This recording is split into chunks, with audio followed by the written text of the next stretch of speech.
आणि संभाजीराजेंनी जरांगेंवरती वक्तव्य केलंय त्याचीच ही बातमी। विधानसभेत जरांगे स्वराज्य पक्ष एकत्र येणार असल्याची चर्चा आता सुरू झालेली आहे। विधानसभेबाबत जरांगेशी चर्चा करणार असं संभाजीराजे म्हणालेत। छत्रपती संभाजीराजेंनी हे मोठं विधान केलेलं आहे। जरांगे आणि माझं उद्दिष्ट एकच आहे असं सुद्धा संभाजीराजे छत्रपती म्हणाले। त्यामुळे राजकीय वर्तुळात आता वेगवेगळ्या चर्चांना उधाण आलंय।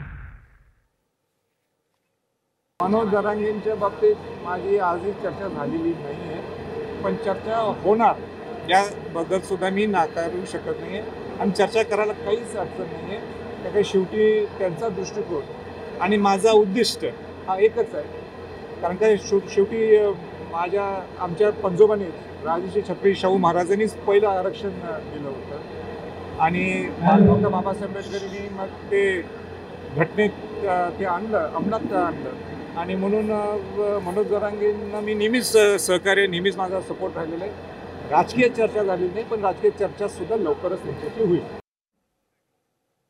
आणि आपण आता पाहिलं छत्रपती संभाजीराजेंनी मोठं वक्तव्य केलंय। विधानसभेसाठी जरांगे आणि मी एकत्र येऊ शकतो, माझा पक्ष एकत्र येऊ शकतो असं संभाजीराजे छत्रपती म्हणाले आहेत। त्यामुळे आता काय होणार याकडे सगळ्यांचं लक्ष लागलंय।